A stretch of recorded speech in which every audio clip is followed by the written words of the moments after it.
Pessoal, hoje nós vamos entrar no último capítulo do livro O Homem Integral, de Joana de Ângeles. Estamos no capítulo 9, O Futuro do Homem. A morte e seu problema, controvertida comunicação dos espíritos, modelo organizador biológico, reencarnação. A morte e seu problema. Fatalidade biológica, a morte é fenômeno habitual da vida. Na engrenagem molecular, associa-se e desagrega as partículas, transformando através do impositivo que as constitui, face da finalidade específica de cada uma.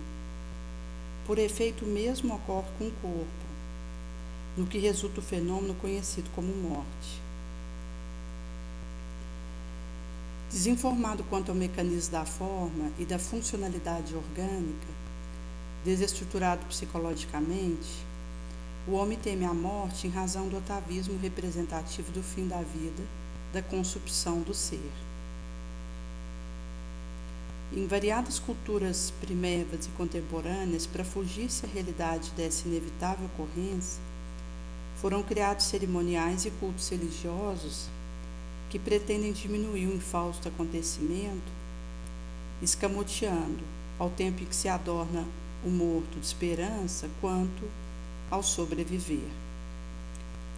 Em muitas sociedades do passado era comum colocar-se entre os dentes dos falecidos uma moeda de ouro para recompensar o barqueiro encarregado de conduzi-lo ao tamar do rio da vida. Na Grécia, particularmente, esse uso se tornara normal, objetivando compensar a avareza de Caronte, que ameaçava deixar vagando os não pagantes, quando da travessia do rio Estige, segundo mitologia. Modernamente, repetindo o embalsamento em que se notabilizaram os egípcios nas casas dos mortos,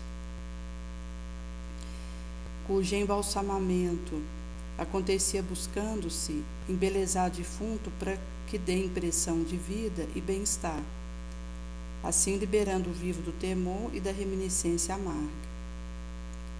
Por mais se mascare a verdade, todavia, chega um momento em que todos enfrentam sem escapismo, convidados a vivenciá-la. Morte é fenômeno íncito da vida que não pode ser desconsiderado. Psicoses e neuroses graves se estabelecem no indivíduo em razão do medo da morte, paradoxalmente, nas expressões maníaco-depressivas, levando o paciente a suicidar-se ante o temor de a aguardar. Numa análise profunda psicológica, o homem teme a morte porque receia a vida. Transfere inconscientemente o pavor da existência física para o da destruição ou transformação dos implementos que a constituem. Costumado evadir-se da responsabilidade, mediante mecanismo desculpista, o inexorável acontecimento da morte se lhe torna um desafio, que gostaria de não defrontar. Por consciência, quiçá, de culpa, passando a detestar esse enfrentamento. Mergulha na embriaguez do sentido consumidor, da emoção perturbadora para fugir, abrevia o tempo pelo desgaste da energia mantenedora do corpo físico. O homem, acreditando-se previdente e ambicioso, aplica o tempo na preparação do porvir e na preservação do presente. Entretanto, poderia e deveria investir parte dele na reflexão do fenômeno da morte, de modo a considerá-lo natural e aguardá-lo com tranquila disposição emocional, nem o desejando ou sequer evitando driblá-lo. Ela vai trazer que essa preparação serena, com a disposição emotiva, nem desejará o desencarne, mas também evitará driblá-lo, fazendo esse enfrentamento saudável. A educação que se lhe inicia desde cedo em face do mesmo atavismo apavorante da morte é centrada no prazer, nas delícias do ego, nas vantagens que pode ser tirado do corpo e a correspondente análise da temporalidade, e fragilidade de que se reveste. Graças a essa inadvertência, espocam-lhe conflito, fobia e insegurança. Um momento de análise diária em torno da vida física predispõe a criatura a projetar pensamento para mais além do portal de cinza e de lama em que se deteriora a organização somática. No mundo físico, tudo é impermanente, e tal impermanência pode ser vista sob duas formas: exterior ou grosseira e interior ou sutil. Nada é sempre igual, embora a aparência que preserva nos períodos de tempo diferentes. Por isso mesmo, tudo se encontra em incessante alteração no campo da micropartícula até o instante em que a forma se modifica, faz sutil de impermanência. Um objeto que se arrebenta em um corpo vegetal, animal ou humano que morre, passa pela fase de transição exterior grosseira para uma outra estrutura, experimentando a morte. Todavia, a morte não elimina o contínuo da consciência, após disjunção cadavérica. Nesse sentido, desde cedo, o hábito da meditação criado a respeito da consciência sobrevivente, independente do corpo, a morte perde seu efeito tabu de aniquiladora, odienta, destruidora do ideal, do ser, da vida. O tradicional enigma do que acontece após a morte deve ser de interesse relevante para o homem, que, meditando, encontra caminho para decifrá-lo. Deixar-se arrastar pelo pavor ou não lhe dar qualquer importância constitui comportamento alienante. Então, quando realizamos esse interesse relevante de olhar e meditar, encontraremos a ruela decifrativa. Nem deixar-se arrastar pelo pavor do desencarne e nem deixar de dar alguma importância, porque tanto um quanto o outro, seja não dar nenhuma importância ou sermos apavorados pela situação, nos aliena. Então é uma situação que precisa ser reflexionada com serenidade, lucidez e tranquilidade, paz. A curiosidade pelo desconhecido, a tendência de investigar o fenômeno novo são atrações para a mente perquiridora,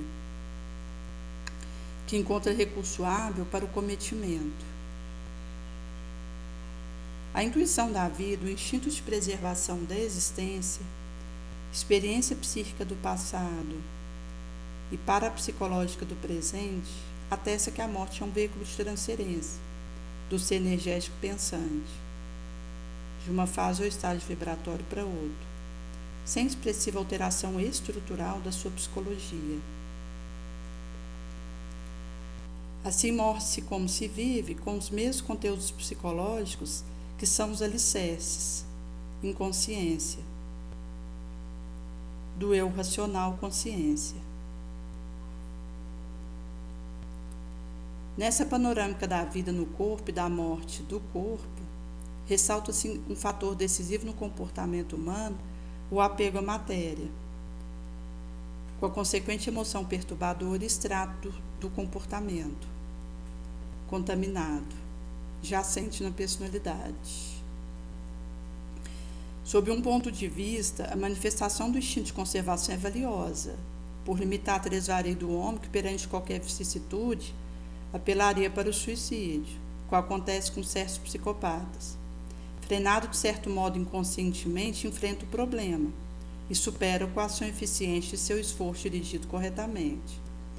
O esclarecimento religioso, por outro lado, embora a multiplicidade de seus enfoques, demonstra que a morte é período de transição de duas fases da vida. Contribui para demitizar o pavor do aniquilamento.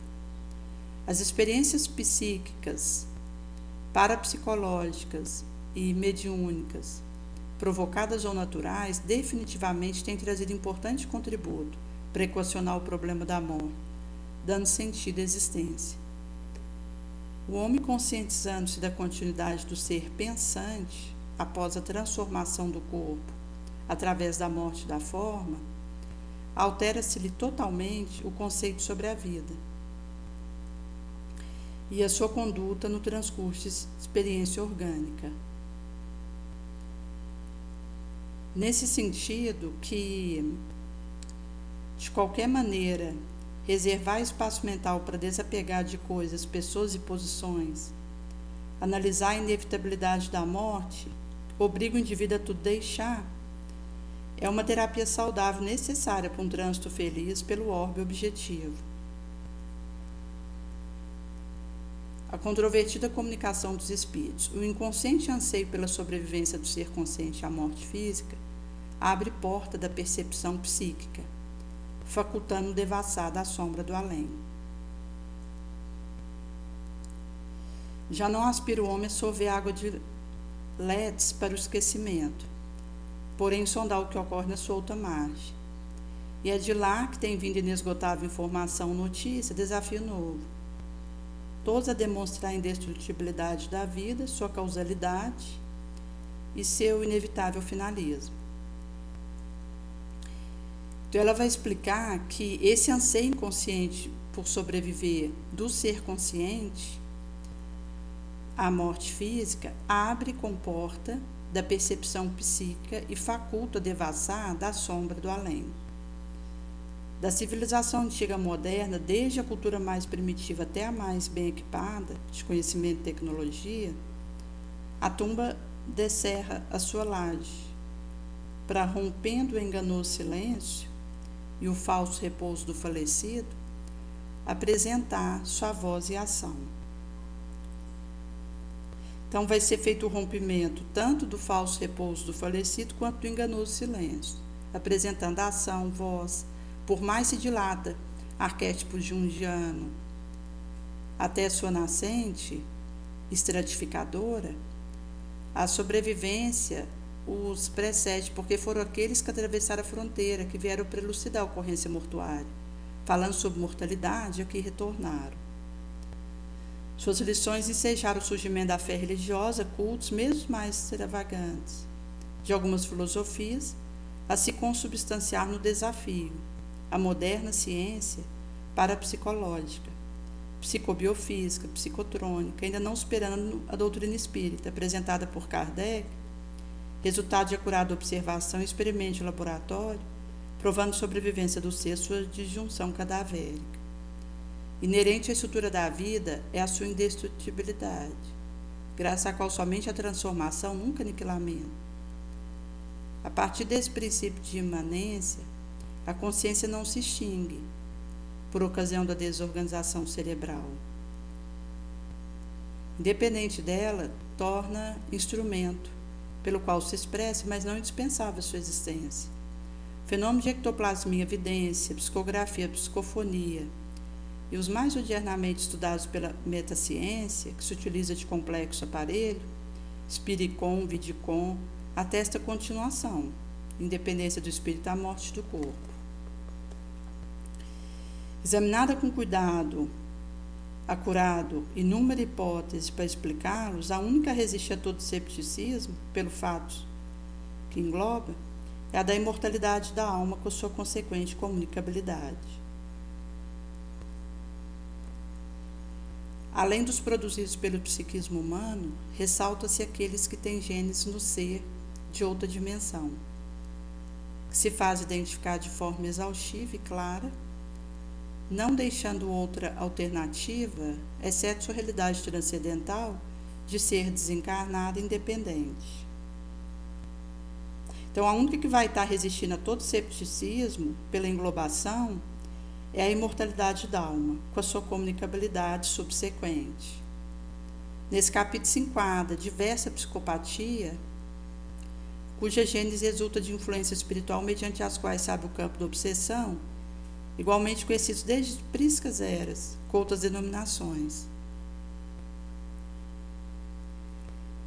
Em sendo assim, a influência deletéria do morto sobre o vivo tem o seu reverso no que se opera graças à interferência dos anjos, serafins santos, guias espirituais e familiares de benefícios inegáveis para a criatura humana, inclusive na área da preservação e recuperação da saúde e da harmonia.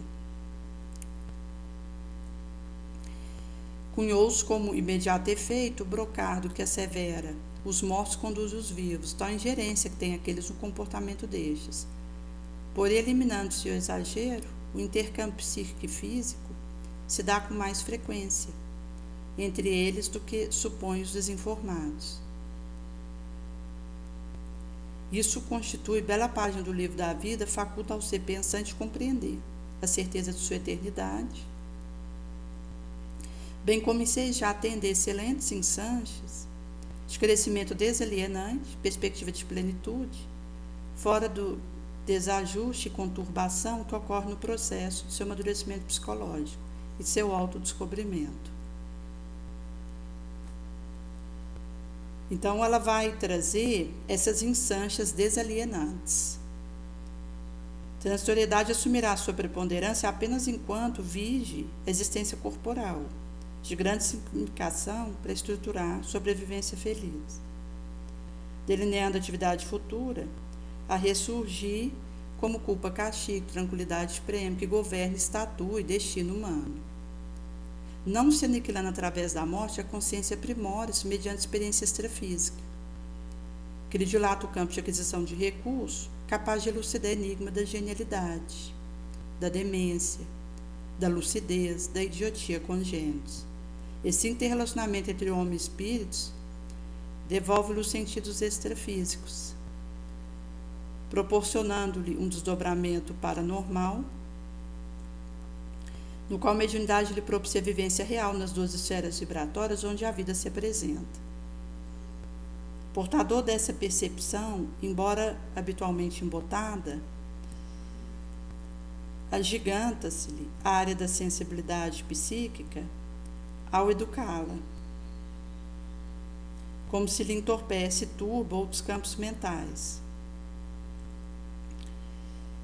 E nesse sentido que, se a desconsiderar, não dá conta da sua existência, acaba que vai atrofiando. O complexo homem é de natureza transcendental.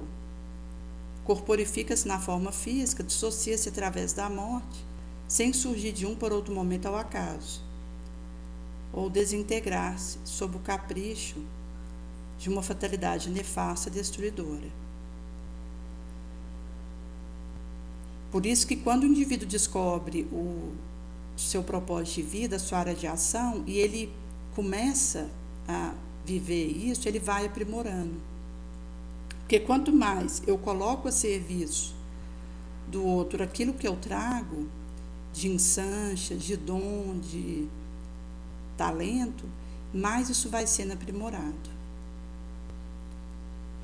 O complexo homem é de natureza transcendental, corporifica-se na forma física e dissocia-se através da morte. Então ela vai explicando que a psicologia profunda vai à raiz deste ser, resgata-o do lodo da terra e ergue-o da lama do sepulcro para conceder-lhe a dignidade que merece no concerto universal, com parte integrante do mesmo.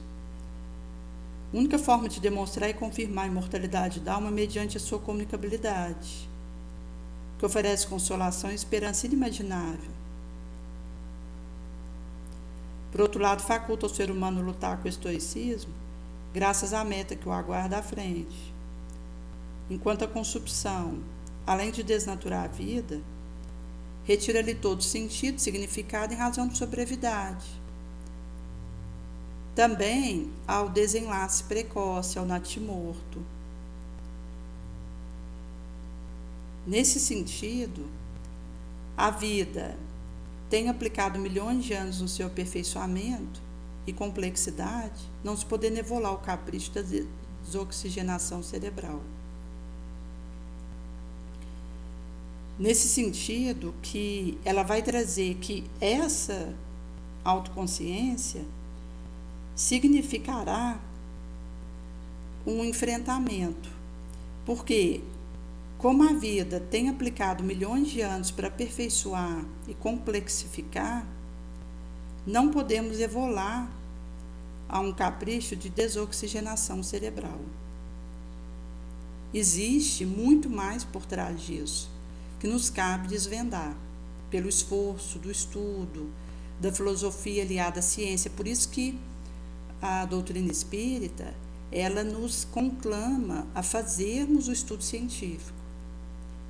Porque se a gente ficar só na parte da filosofia e deixarmos a ciência de lado, a gente fica só com um aspecto importante para o nosso avanço.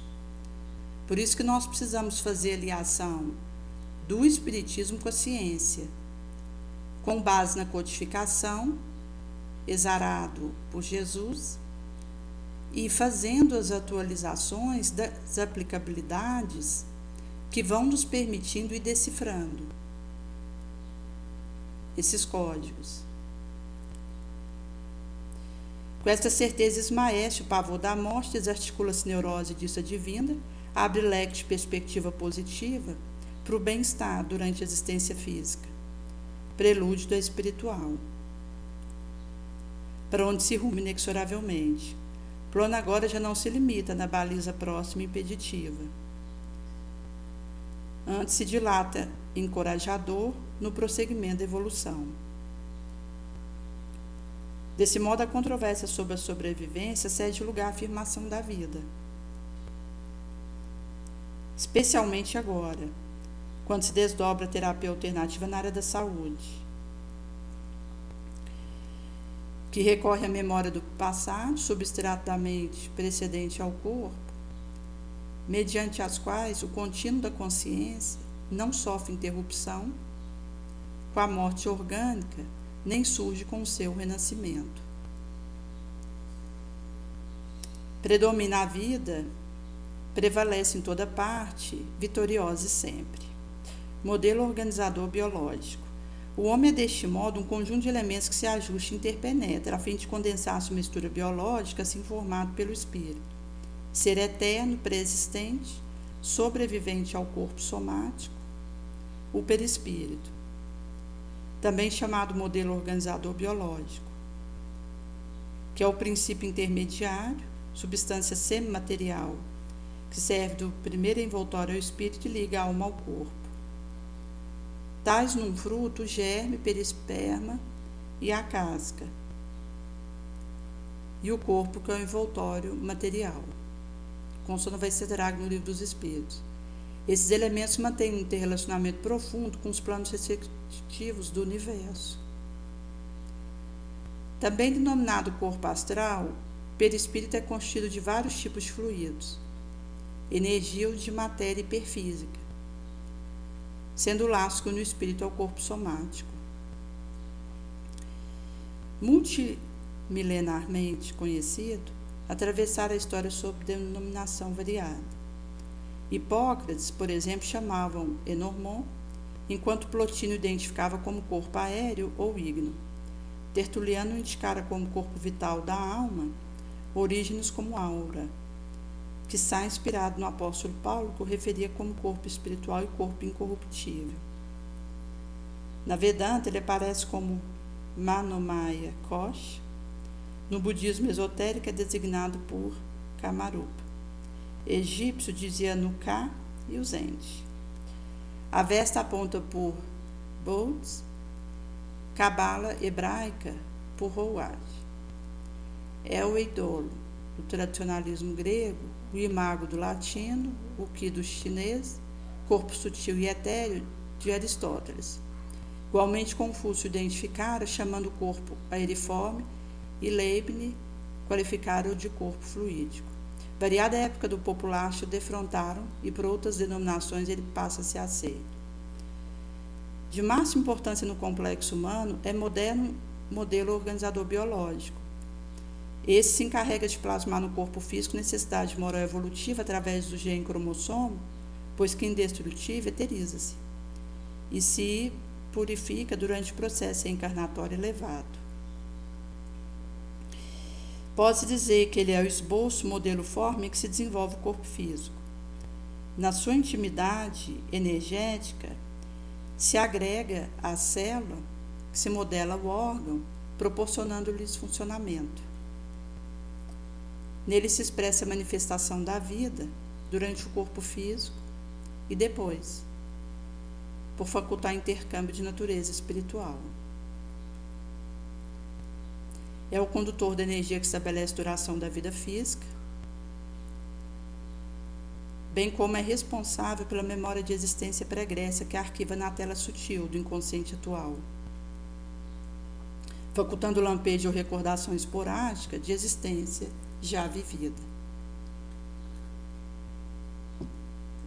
O filósofo escocês Wordsworth, estudando, disse que é um mediador plástico, via do qual passa torrente de matéria fluente, que destrói e reconstrói incessantemente o organismo vivo. Na sua estrutura energética se localiza distúrbio nervoso que se transfere para o campo biológico, que procede de compromisso negativo de reencarnação passada. Responde igualmente pela doença congênita em razão da distonia moral, que conduz de uma para outra vida.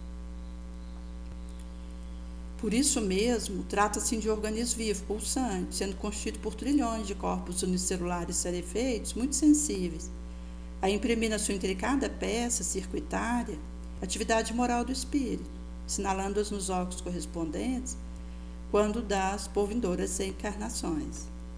Veículo organizador sutil é o encarregado de fixar no organismo os traumas emocionais, como as aspirações de beleza, de arte, de cultura, plasmando no sentimento a tendência e a insância de realizá-las. Então, essas plasmações vão acontecendo nos sentimentos, também a tendência, a insância de realização, graças à sua interpenetração das moléculas que constituem o organismo, exterioriza. Através deste fenômeno emocional, karma, positivo ou não, que procede do passado do indivíduo e se impõe como mecanismo necessário à evolução, à revelia do indivíduo mesmo. Porque do momento que ele está fazendo esse conduzimento do desenvolvimento embrionário de si mesmo, ele vai fazendo essas imprimições, por ser aquilo que traz. E o aspecto do karma, ele é impositivo. É algo acordado no astral e que o espírito ele não vai evadir, mesmo desejando. Mormente em casos expiatórios, que é impositivo, e mesmo quando a gente fala de provação, consta no mapa que foi estabelecido pelos benfeitores no astral, que tem o histórico das nossas últimas 1500 encarnações e que nos acompanha desde Prisca Era, o nosso processo de avanço, de aprimoramento e evolução. Isso deságua no desenvolvimento embrionário, fazendo os esculpimentos necessários para aquilo que esse espírito precisará viver. Comandado pelo espírito mediante automatismo na faixa menos evoluída da vida, pode ser dirigido conscientemente, desde que se encontre liberado do impositivo do resgate doloroso no processo da aprendizagem compulsória. Esse ponto de aprender compulsoriamente é a expiação. Então, quando a gente tem uma situação que é a revelia do indivíduo, penoso, dura um tempo relativamente longo e imposto, é a experiência expiatória, que é quando alguém, mesmo tendo conhecimento e os recursos e as insâncias de fazer o bem, escolhe o mal. Isso gera expiação, que é diferente de quando o indivíduo ignora a verdade, o certo. Então, a ignorância per si não gera expiação, ela gera provação, que é a partir daí que eu vou aprendendo, despertando para os valores reais, verdadeiros. Quanto mais o indivíduo se espiritualiza, domando a má inclinação, canalizando força para aspiração de enobrecimento e sublimação, mais sutis as suas possibilidades plasmadoras, dando genes a corpo sadio, emocional e moralmente, em razão do agente causal estar liberado de aflição e limite purificador. Poderá também acontecer de um espírito de escol vir num organismo mutilado, deficiente, como uma missão. Então, às vezes, um encarnado que tenha uma delinquência considerando no seu organismo físico que o limita, pode ser uma situação missionária. Quando a gente fala na mente, aí é expiação. Toda forma de alteração doentia, seja a psicose e também neuroses, entra no quadro de experiências purificadoras que trazem tanto o aspecto da expiação, mas que com sua gravidade pode ser provacional. Mas em termos de deficiências mentais, isso está como expiação. No caso de alterações orgânicas, não necessariamente é expiação para o espírito que habita aquele corpo. Pode ser algo escolhido por esse espírito elevado, nesse caso, que desejou viver essa experiência para, com o seu testemunho, ajudar a outrem. Amadurecimento psicológico proporciona ao indivíduo utilizar-se da aquisição moral, mental e cultural para estimular-lhe núcleo fomentador de vida, alterando sempre a melhor a própria estrutura física e psíquica pelo irradiar de energia saudável, reconstruindo o organismo e utilizando com sabedoria para fruir paz, alegria de viver. Reencarnação. Destituída de finalidade seria a vida que se diluísse na tumba, como efeito fenômeno do trespasse. Diante de toda a transformação que se opera no campo da realidade objetiva, como da alteração que se processa na área energética, seria utópico pensar-se que a fatalidade do existir é aniquilação. Embora de junção molecular e modificação na forma, tudo se apresenta em contínuo vir a ser, no interno desintegrar-se, reintegrando-se, que oferece à vida sentido de eternidade, além antes do tempo, conforme as limitadas dimensões que lhe confiramos. Nesse sentido que, especificamente, o complexo humano apresenta, através de faixa de movimentação instável, que ocorre com o corpo, mecanismo de sutilização pelo espírito e de aprimoramento quando se trata do espírito, esse último, aliás, inquestionavelmente imortal. A aquisição de consciência resulta de um processo incessante via qual o psiquismo se agiganta, desde o sono na força aglutinadora de moléculas no mineral, a sensibilidade no vegetal, ao instinto no animal, a inteligência, a razão no homem. Nessa automática jornada funciona a inapelável lei de evolução em a natureza, defluente da criação. Então, esse agigantamento do psiquismo ele vai acontecer num processo ininterrupto, sem solução de continuidade.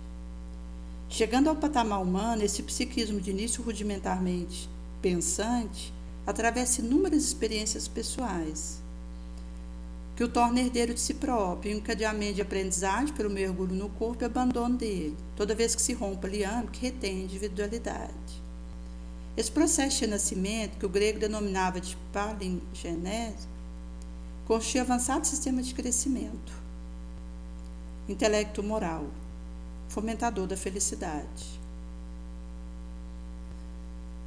Graças a ele, a existência humana se reveste de dignidade, relevante e objetivo que não pode ser interrompido.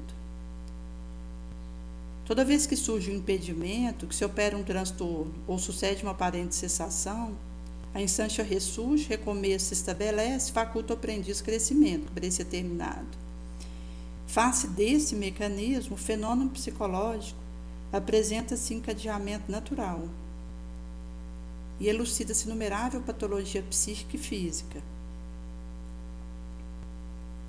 distúrbio de comportamento, diferença emocional, intelectual e acontecimentos de todo porte, na área econômica, sociológica, antropológica, ética, etc.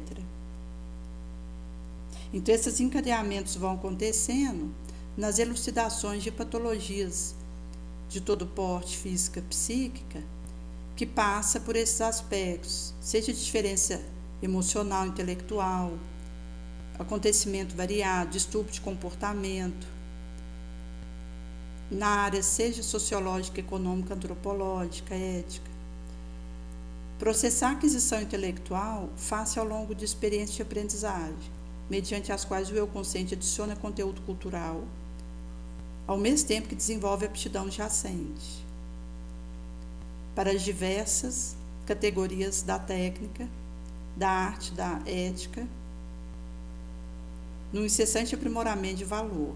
Então, ao mesmo tempo que o indivíduo ele tem as experiências de aprendizagens, onde o eu consciente adiciona conteúdo cultural, ele desenvolverá e lapidará a aptidão jacente para a categoria de todo porte, seja ética, arte, técnica, num aprimoramento incessante de valor.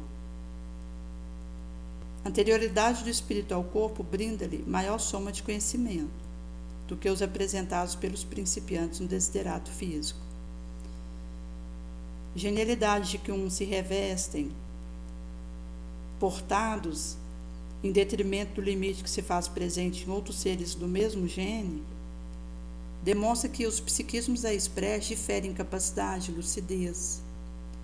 Embora herdeiro de caractere da raça, morfologia, aparência, cabelo, olho, etc., valor psicológico e intelecto moral não são transmissíveis por gene cromossomo. Antes são tributos da individualidade eterna, que transfere de uma para outra existência corporal somatória, de sua conquista salutar ou perturbadora. Nesse sentido que tanto os valores intelecto-morais, os psicológicos, isso está sob o comando do espírito que teve o início, mas não terá fim, pré-existente ao berço e que continuará sua jornada após o túmulo, cujos atributos dessa eterna individualidade transfere de uma para outra existência corporal somatório, sua salutar conquista ou perturbadora. Não há como negar a influência genética na evolução do ser, impositivo do meio, do costume e do hábito. Entretanto, empenho de observar que o corpo reproduz corpo, não a mente, consciência, que só o espírito exterioriza. Introdução do conceito reencarnacionista na psicologia dá-lhe dimensão invulgar, esclarece dificuldade na argumentação em torno do inconsciente, individual e coletivo e de arquétipo, estudando o homem em toda a sua complexidade profunda mediante a identificação do seu passado. Faculta-lhe descobrir e utilizar a sua possibilidade. Seu vir a ser. Então, o indivíduo, ele vai fazendo essa descoberta, utilizando suas instâncias, o seu vir a ser, aquilo que nele jaz e late.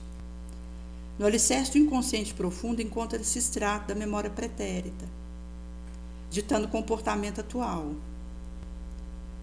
Somente uma análise regressiva consegue detectar, eliminando o conteúdo perturbador que responde por alienações mentais de todo porte. No capítulo do impulso e compulsão psicológica, o passado espiritual exerce uma predominância irrefreável, levando aos grandes rasgos do devotamento e da abnegação, quanto à delinquência, agressividade, multiplicidade de personificação parasitária, mesmo excluindo-se a hipótese da obsessão. Então, ela vai explicar que a compulsão psicológica, o impulso, tem no passado espiritual predominância irrefreável, levando aos grandes rasgos abnegados, devotados, bem como a agressividade, a multiplicidade de personificação parasitária, vampiritória, a delinquência, mesmo na exclusão de hipótese obsessiva. Na panorâmica imensa do distúrbio mental, especialmente na esquizofrenia, destaca-se a interferência constritora do desencarnado, que se estriba na lei de cobrança pessoal, certamente justificável para desforçar-se do sofrimento que lhe for anteriormente infligido em outra existência pela sua vítima atual. Diante da ocorrência do DEG, os remanescentes encarnacionistas estabelecem parâmetros sutis de lembrança que retorna à consciência atual como lampejo, clichê de evocação, ressumando o conteúdo da inconsciência ou da memória extracerebral do perispírito, oferecendo possibilidade de identificação de pessoas, acontecimentos, narrativas, lugares já vividos, já conhecidos antes experimentados. Então desfila o fenômeno psicológico da simpatia, da antipatia, do amor alucinante, do ódio devorador, que ressurge do arquivo da memória anterior, ante o estímulo externo de qualquer natureza que os desencadeia, tais o encontro ou reencontro, associação de ideia, atual revelando a passada, uma dissensão ou diálogo, elemento qualquer que constitui a ponte de ligação entre o hoje e o hoje, o passado. Então, nesse sentido, que também um elemento poderá fazer essa ponte de ligação entre o hoje e o ontem. Excetuando os conflitos que têm sua psicogênese na vida atual, a expressiva maioria deles procede de jornada infeliz do ser eterno e herdeiro de si mesmo, a transferir fobia, insatisfação, consciência de culpa, complexo, drama pessoal, de uma para outra encarnação, através de automatismo psicológico responsável pelo equilíbrio das leis que governam o viver. Diante de tais acontecimentos, considerando esse fenômeno místico, a ocorrência paranormal, os êxtases naturais provocados, aos quais a psicologia organicista dava gênese patológica, nasce mais ou menos recentemente a denominada quarta força em psicologia, sucedendo ou completando o behaviorismo, psicanálise e a psicologia humanista, que é a escola transpessoal. Entretanto, já no começo do século, Buck, desejando enquadrar em uma só denominação esse e eventos outros psicológicos, cunharam o conceito de consciência cósmica, visando situar em um só capítulo, tornando-se de alguma forma pioneiro na área da psicologia transpessoal, abranger, entre outras, percepção extrasensorial, além da área consciencial.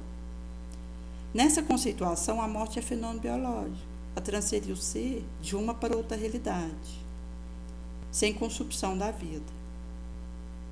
O ser humano, diante da visão nova, transpessoal, deixa de ser a massa apenas celular para tornar-se complexo com predominância do princípio eterno.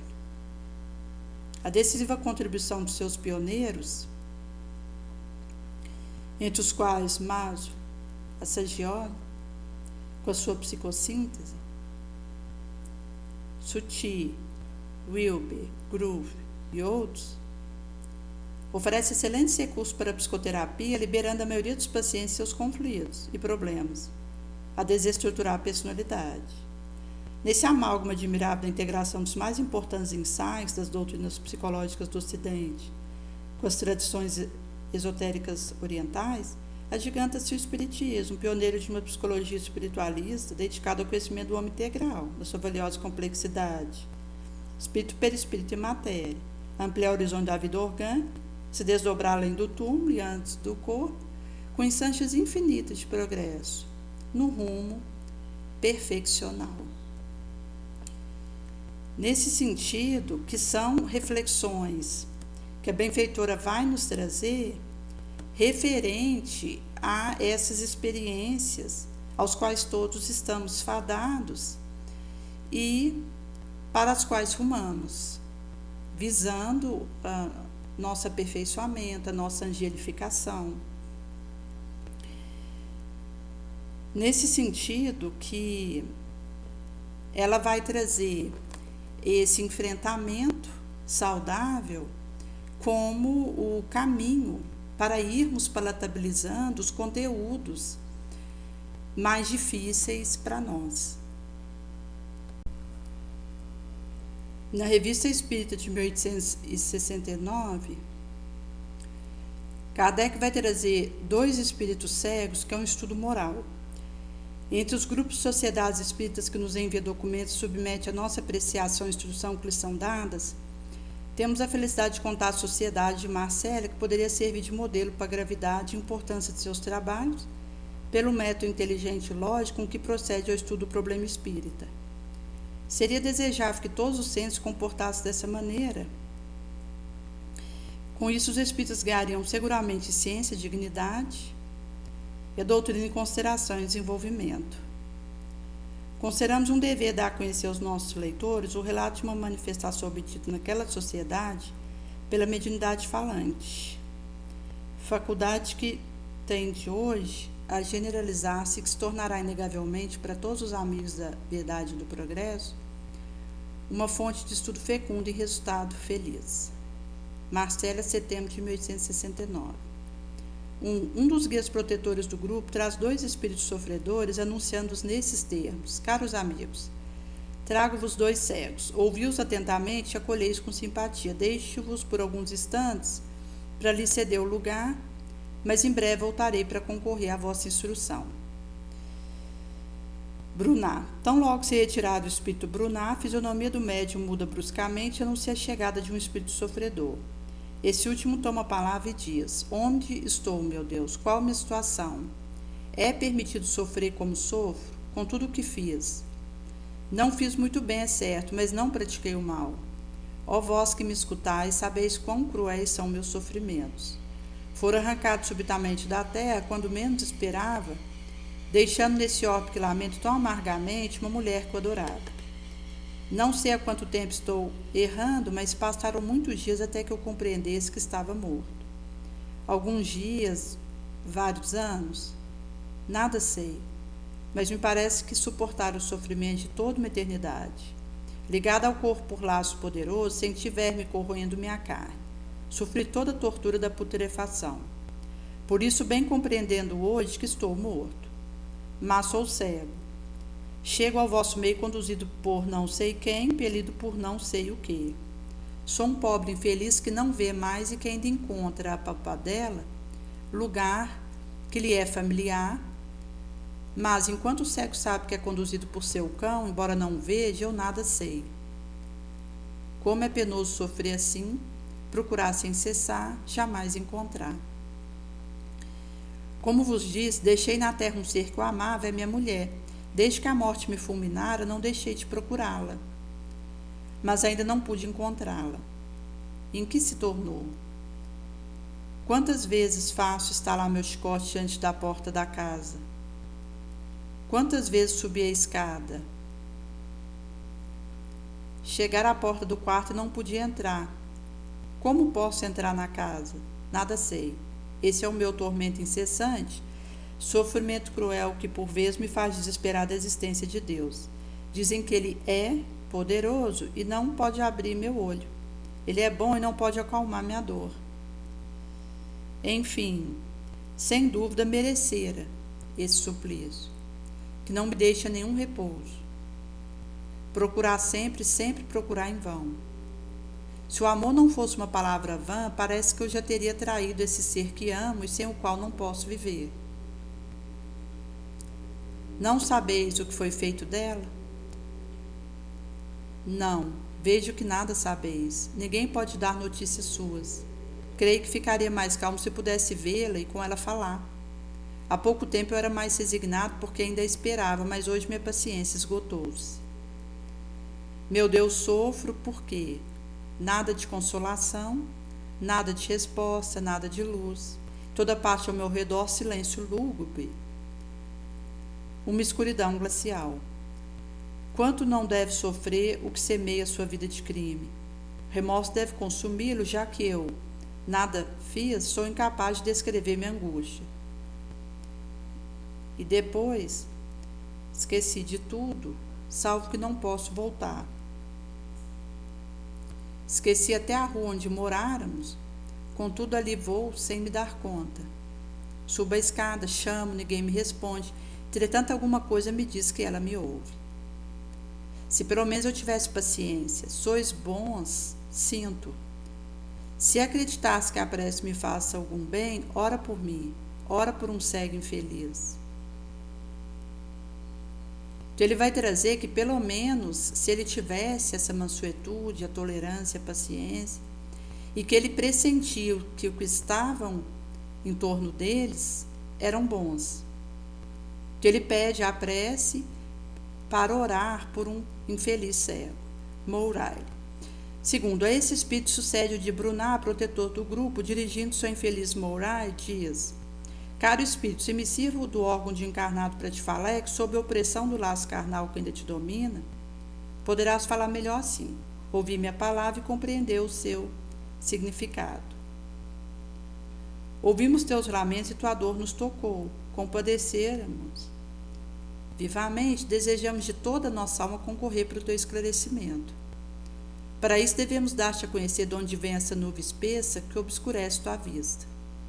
Queixas-te com razão, porque sofres realmente muito. Mas se acreditas na existência de Deus, não deves ignorar que lhe deves tudo. A alegria da tua existência e essa própria existência foi ele que tas deu. Que fizeste pelos infelizes terrícolas que deixaste? Vieste em seu auxílio? Estiveste na mansarda do doente e do pobre envergonhado? Alguma vez consolaste aflito? Pautaste sua vida segundo a sua consciência, essa voz divina que fala a cada um a linguagem da caridade, da fraternidade e da justiça? Que podes responder? Como vês, sua vida foi egoísta. Você não cometeu crime como entendes, como muitos outros. Viveste, sim, para satisfazer sua paixão. Se agarraste à matéria, do teu ventre fizeste um Deus. E de repente, num festim, em meio a um banquete, a morte veio ferir.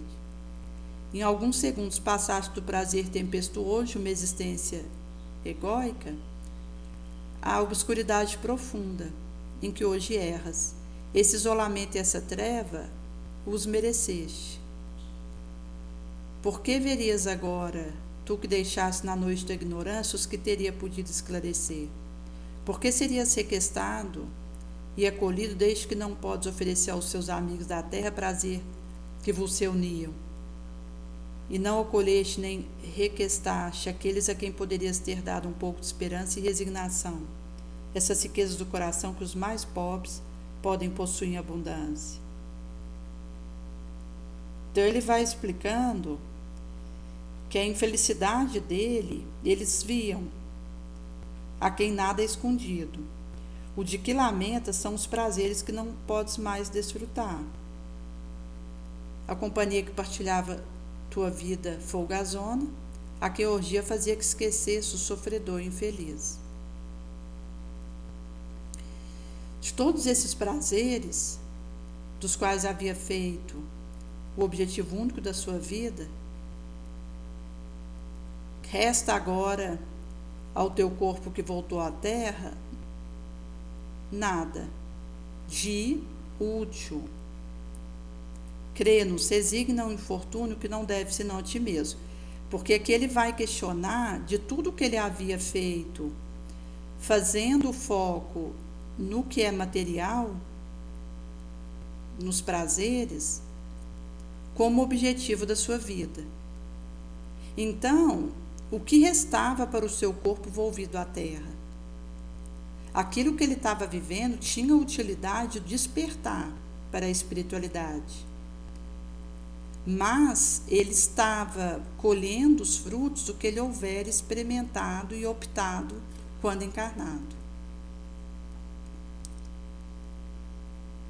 Resigna, crê-nos a um infortúnio que não deve senão a ti mesmo. Consagra meditar sobre a inutilidade da sua vida passada, o tempo que empregas a gemer. E se quiseres obter a luz que desejas tão ardentemente, desliga-te inteiramente desses laços materiais que ainda te mantêm acorrentado.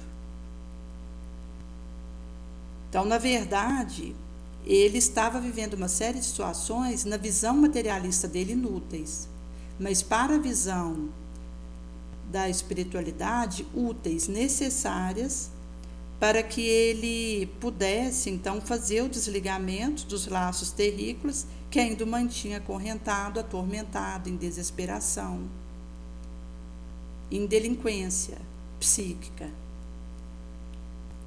Até lá, a mulher que procuras permanecerá invisível para ti. Ela mesma está tão afetada por essa obscuridade terrível que não a pode dissipar, senão quando reconhecer seus erros e tomar boas resoluções para suportar as provas diante das quais falira. Então ele vai explicar que até que ele escolha pelo despertamento moral, a mulher que ele procura permanecerá invisível para ele. Ela, afetada pela obscuridade terrível, que não a pode dissipar, senão quando ela reconhecer seu erro, tomar uma resolução positiva para suportar a prova, diante das quais falira e tombara. Tu me ouves, tu me compreendes. Pobre espírito, escuta minha voz. É um amigo que te fala. É o irmão que conhecer a fraqueza e que se serve de sua experiência para esclarecer-te. Reflete bem minha palavra, aproveita. E quando voltar essa assembleia simpática, esperamos que então lamentarás a vida dissipada tão levianamente, e que te prepararás um porvir mais digno por emir de firme resolução. Nesse sentido que, não perdendo um tempo precioso para procurar a tua mulher, ainda não poderias encontrá-las, porque faz parte de tua aprovação ignorar se ela vive ou se está no mundo espiritual. Irmão infeliz a Deus, tens nossa simpatia, nosso sincero interesse pela sua sorte. Então vai mostrar aí essa realidade. No subsequente vão acontecer outros correlatos a essa comunicação, mostrando o espírito ainda mais infeliz do que esse anterior, que vai começar a falar da sua experiência. Por isso, à medida daquilo que a gente semeia, nós colheremos. Nesse sentido que a revelação espiritual, a instrução, a caridade, como Jesus nos ama, ela vai nos dando condições de ter essa humildade, para tirar mais da própria vigilância, para atender ao nosso dever, sustentar nosso lugar, ambientando o céu dentro de nós. Essa humildade sem brecha, para darmos nosso melhor, sermos felizes, ruptando a abertura de autoaprimoramento a se ampliar ao infinito. Não só evitando o mal, mas fugindo dele, tendo horror ao mal. Por esse motivo que, quanto mais a gente vai elevando, mais aprimoramos o nível de análise. Se houver algum viés sensualista, orgulhoso, egoísta, nos prejudica. Pois alguém olha para fora para auxiliar, valorizar, renunciando a si próprio. Por isso estamos sendo aferidos para sairmos mais fortalecidos. Quanto menos a gente para na dificuldade, mais fortalecemos a aptidão, aconselhamento com a circunstância, escolhendo servir a Jesus na situação que for. Quanto mais testemunho surge, mais reforçamos um exemplo nobre no limiar da força, aplicando o senso comum à perspicácia. Tentar justificar é vitimizar, tentando facilitar o esforço da vigilância. Ao contrário, optamos por exigir mais da própria observação, cautela, oração, gratidão, onde o amor triunfa do melindre da libido, expressando-se sem tormento nem angústia, em contributo formoso para a felicidade geral. Na forte alta opção de servir, logo grimpe iluminativo, vencemos a ansiedade, desinteresse contumaz, estresse, despertando para os valores imorredouros, tiramos mais de nós mesmos e desejaremos, a partir dessa perspectiva, essa iluminação do Mestre. Porque a glória dos conquistadores se extingue com a fumaça do sangue que eles derramaram, com o esquecimento de lágrima que fez correr. do renegador aumenta sem cessar, porque o espírito humano, engrandecendo, recolhe folha esparsa, em que estão escrito ato glorioso do homem de bem. Procuramos menos o brilho que o útil, não sendo do número dos que combatem pela liberdade com desejo de ser visto. Somos dos que lutam obscuramente, incessantemente, para triunfar toda a verdade. E é nesse sentido que, se a gente considerar esses 300 anos no astral após cada desencarne, e que o benfeitor acompanha nosso histórico de últimas 1.500 encarnações, essas no halo de tempo em torno de 600.000 anos, teremos a confrontação com a responsabilidade desse momento na nossa mais importante encarnação e no instante mais grave do nosso processo evolutivo. Na Terra, em franca transição planetária, e é nesse sentido que Jesus vai nos dizer que ninguém que põe sua mão no arado, olhando para trás, é apto para o reino de Deus.